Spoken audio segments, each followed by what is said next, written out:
The Kansas City Chiefs have a new quarterback, and it sheds a light on one very, very strange fact.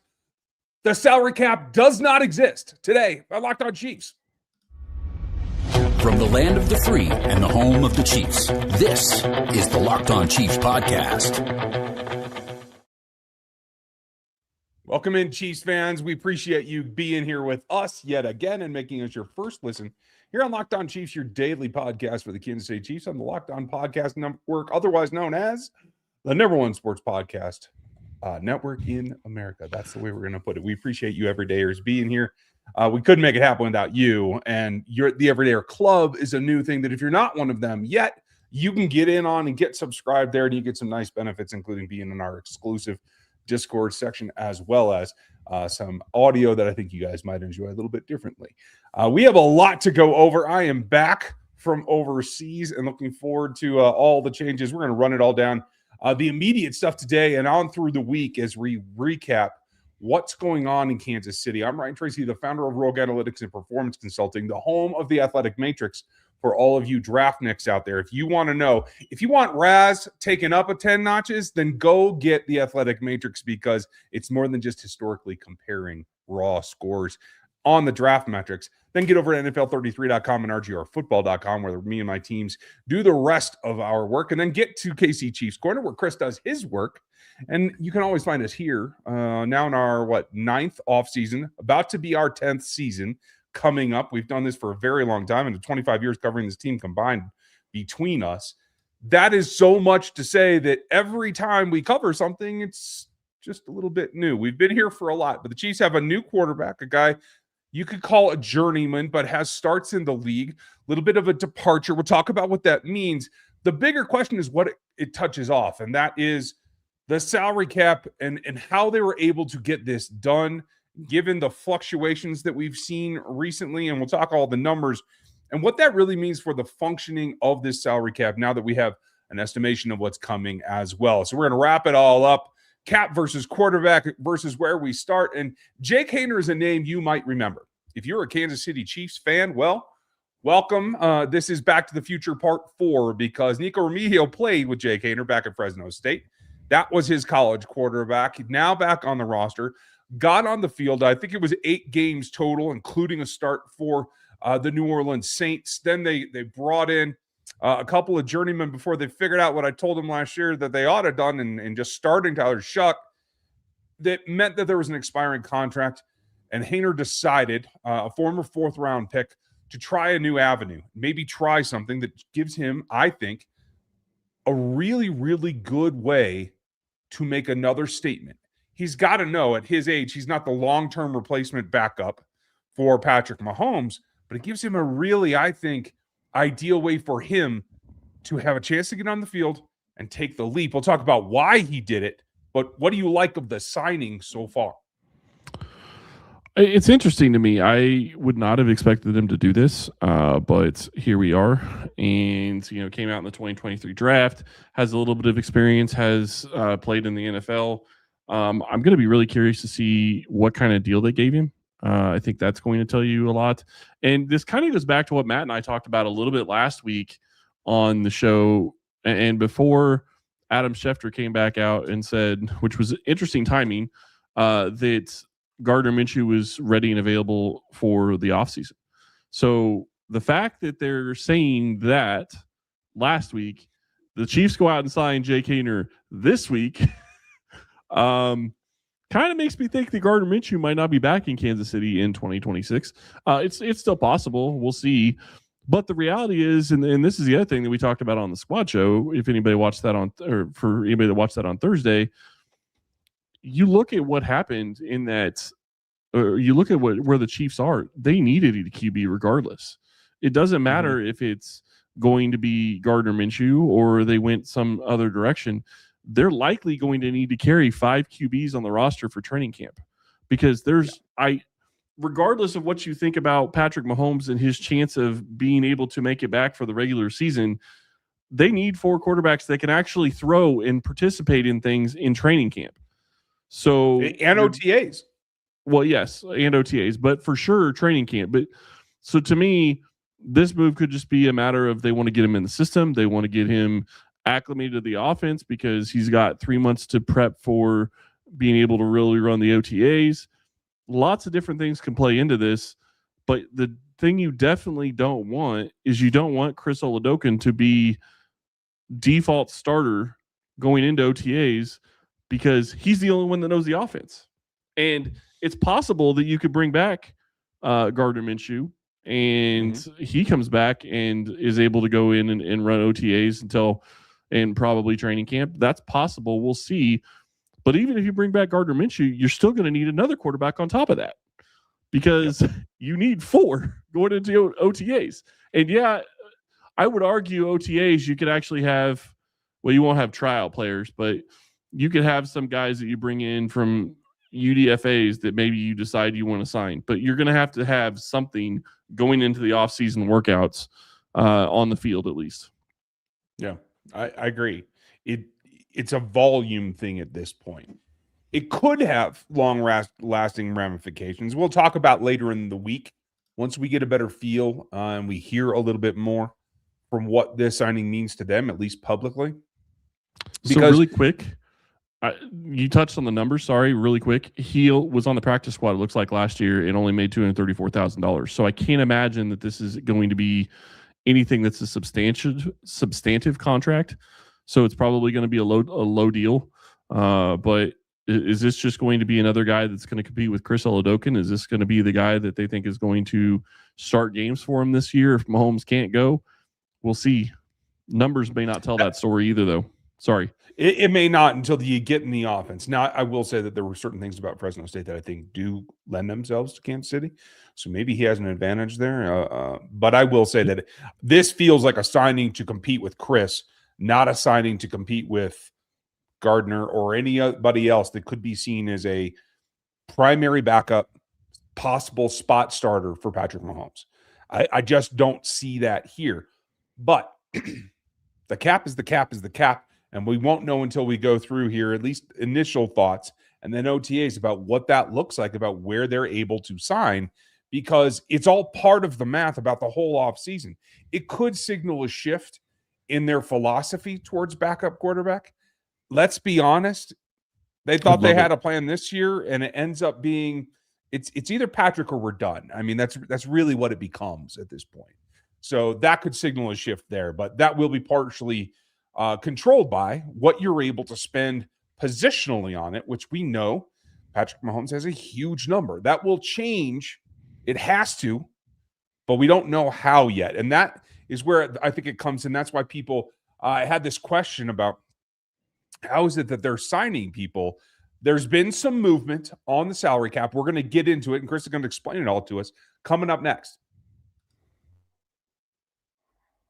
This episode is brought to you by Prize Picks. Whether you're starting a new routine or jumping into player projections for the first time, trying something new can feel like a challenge. But with Prize Picks, it always feels good to be right. With high-pressure football matchups every weekend and elite hoops actions almost every night, the action never slows down, and Prize Picks let you stay in control. Prize Picks is the daily fantasy app that makes watching sports events even more exciting by letting you build lineups based on player projections. No drafts, no waiting, just pick more or less and play your way. Getting started on Prize Picks is quick and simple. The app is super easy to navigate. You can get to whatever you're looking for, NFL, NBA, etc. Super, super simple, and that makes it easy. Download the Prize Picks app today and use the code LOCKEDONNFL to get $50 in lineups after you play your first $5 lineup. That's code LOCKEDONNFL to get $50 in lineups after your first $5 lineup goes up. At Prize Picks, it's good to be right. Kicking off the year feeling good is the goal, right? And honestly, hydration is the easiest win. When I stay on top of it, my energy, my focus, and mood all stay up and stay good. But let's be real, plain water doesn't always cut it, especially when you're grinding through long days, hitting the gym, or trying to stay consistent with your health goals. This is where Drip Drop comes in. Doctor-developed, proven fast hydration that helps your body and mind work better. Think clearer focus, better energy, elevated mood, even the fresh skin glow if that's what you're looking for. I put it into my daily routine because that's what makes me consistent, not just for workouts, but every performance, every podcast, everywhere, all the time. Right now, Drip Drop is offering podcast listeners 20% off of your first order. Go to dripdrop.com and use the promo code LOCKEDONNFL. That's dripdrop.com, promo code LOCKEDONNFL for 20% off. Stock up now at dripdrop.com and use that code LOCKEDONNFL.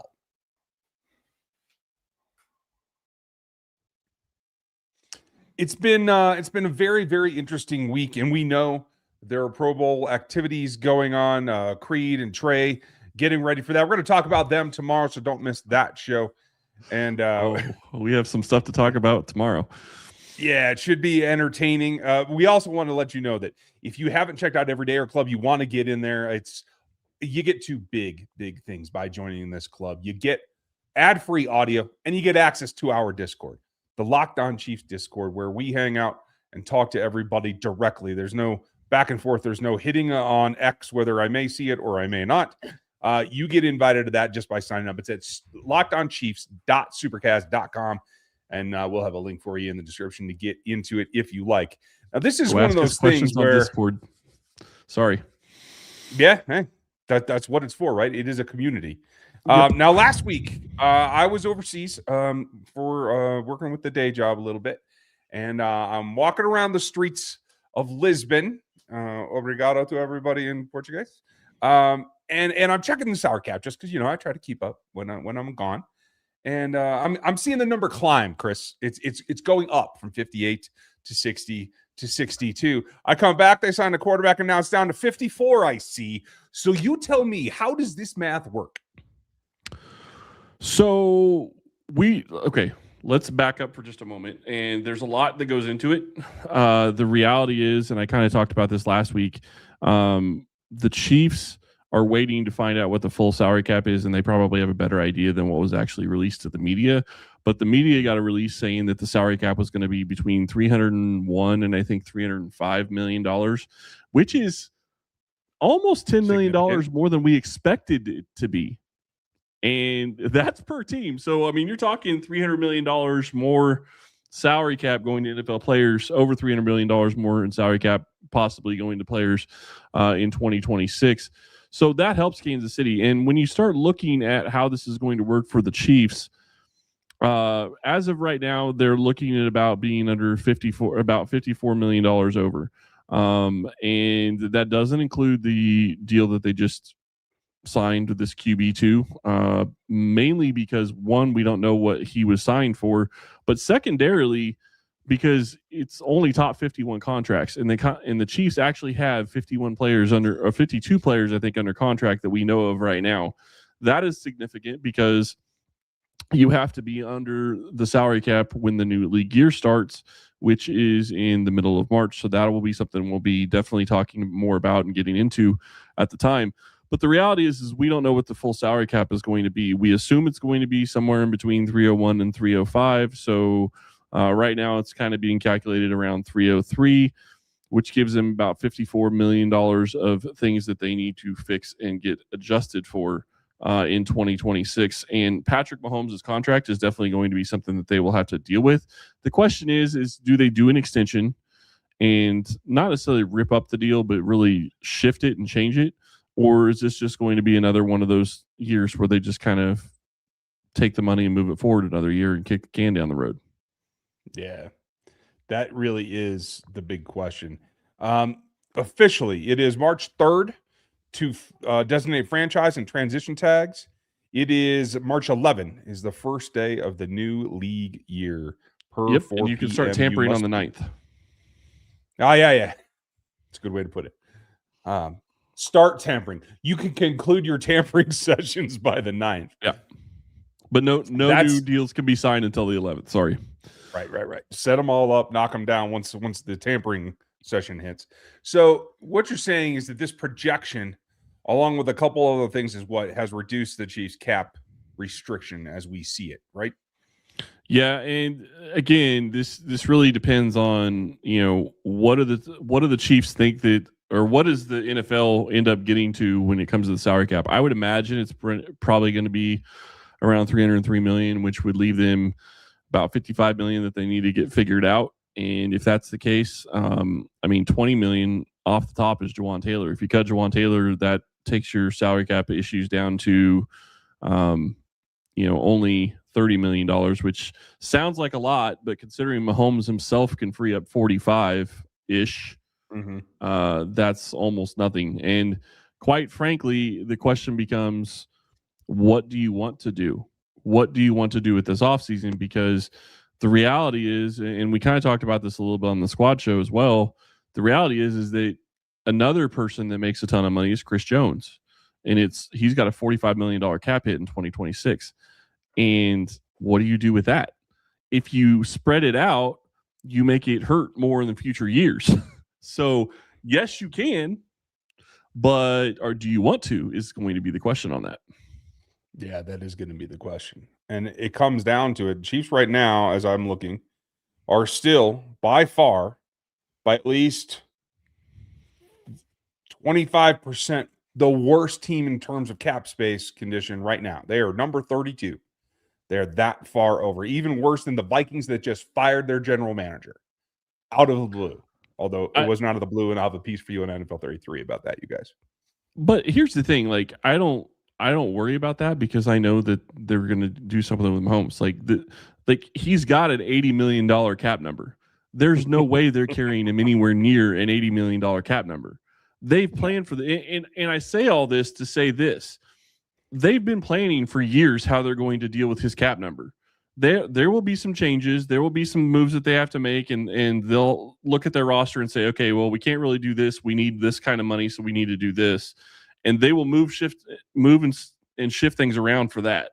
But the reality is they've created this because they keep rolling his cap number over, and it just keeps adding more to the next year.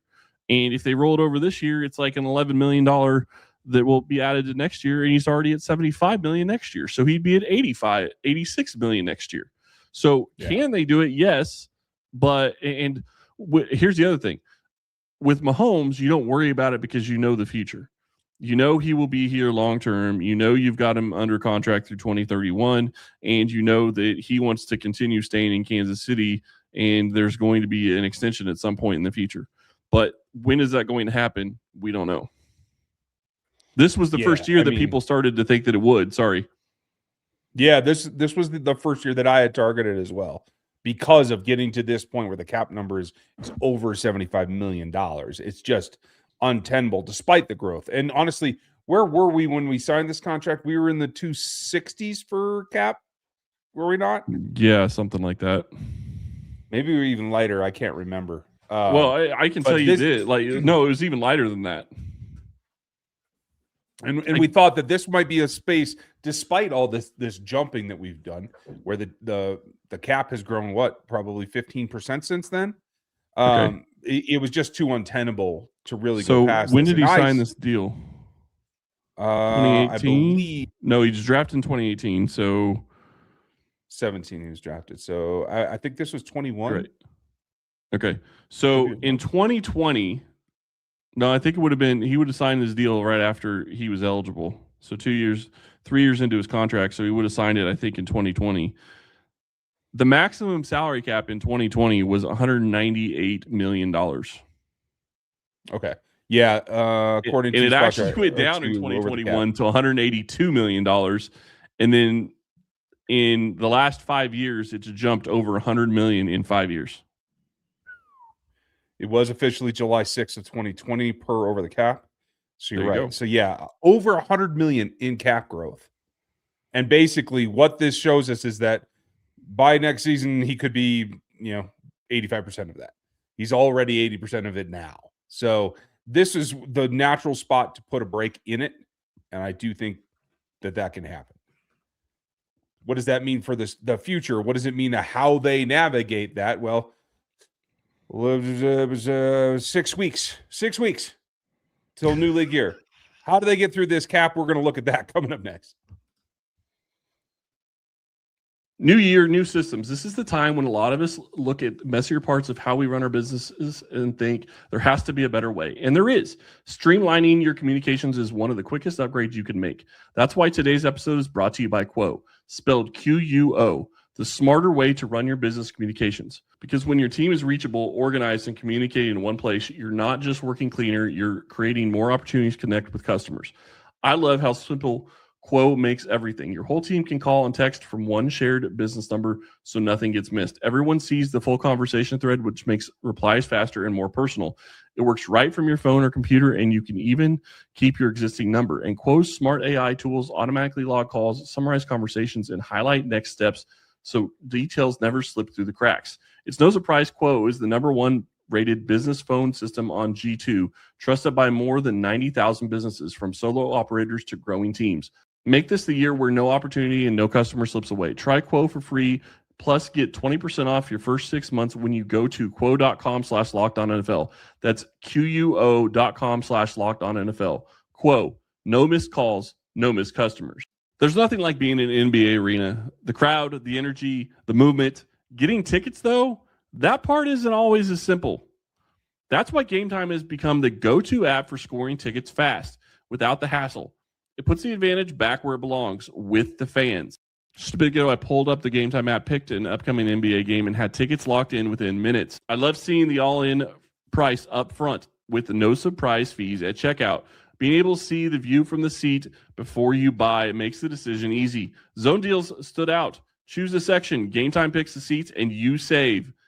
Everything feels quick, intuitive, and stress-free from start to finish. Take the guesswork out of buying NBA tickets with the Game Time. Download the Game Time app, create an account, and use code LOCKEDON for $20 off your first purchase. That's code LOCKEDON for $20 off. Download the Game Time app today, and remember, it's gametime.com.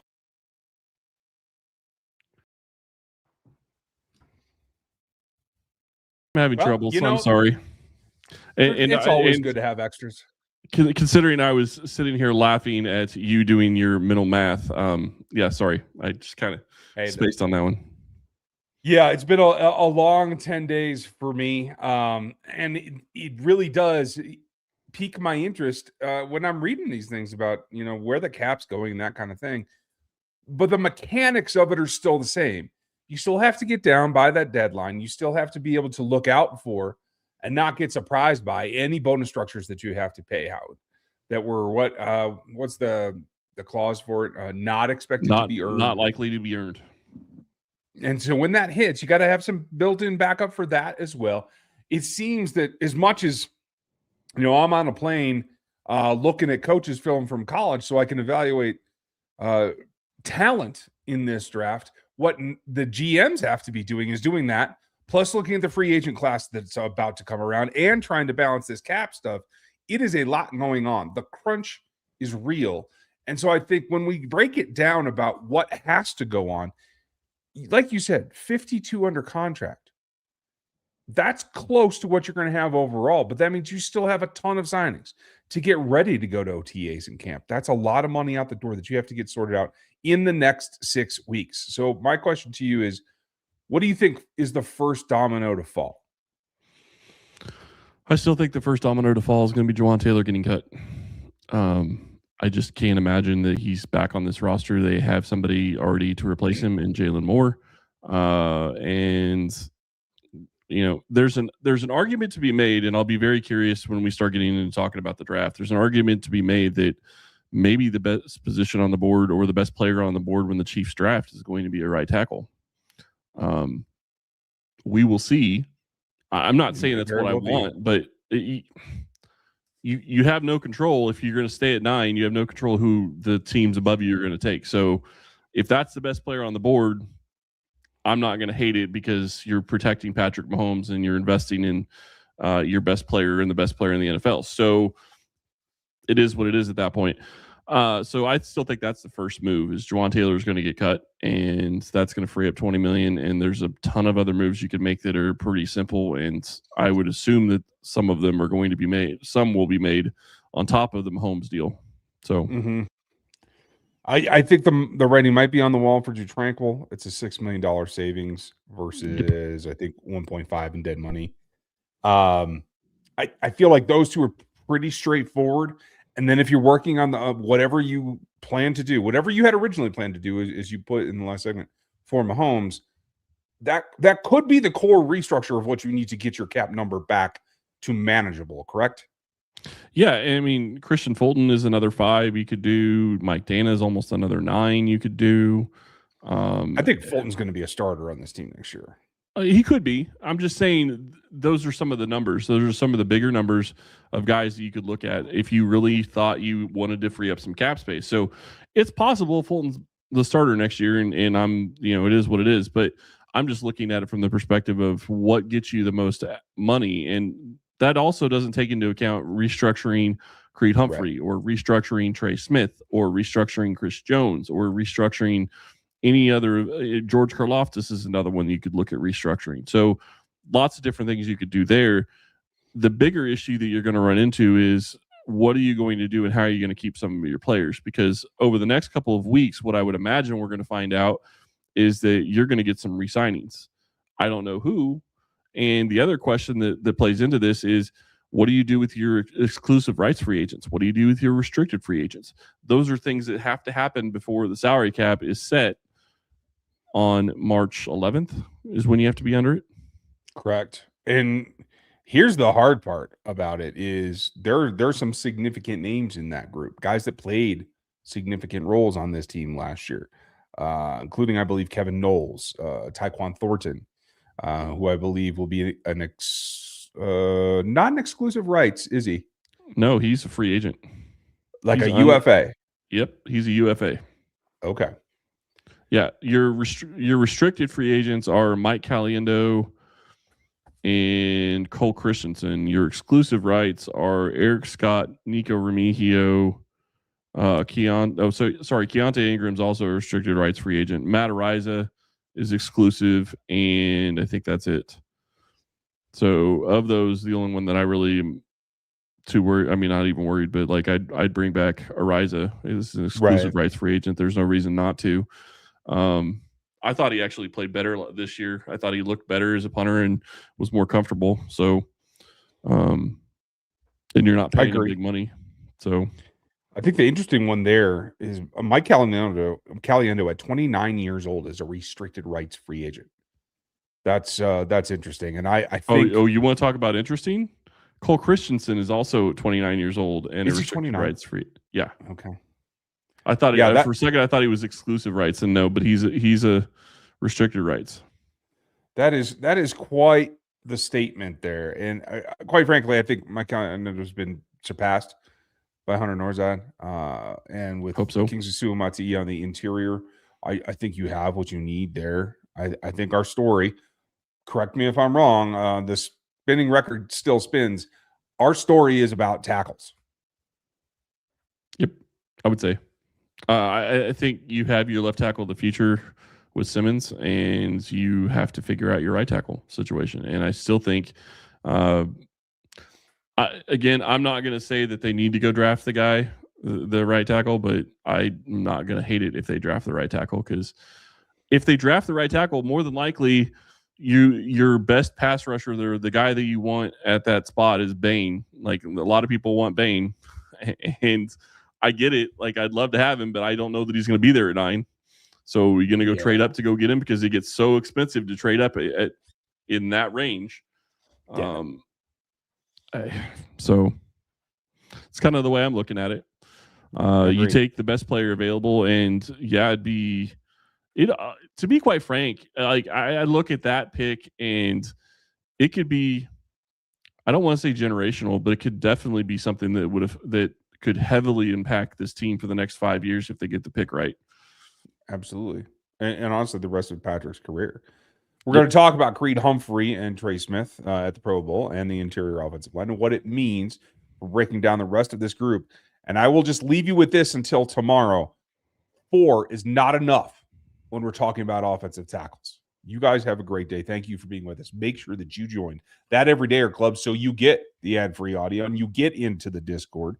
We would very much appreciate that and like to see you there, just to be honest. So thanks for joining us live. We don't do this that often, but tomorrow we'll be back to normal. Matt will be with us later in the week. We'll be breaking down my evals of some of the draft content coming at you here.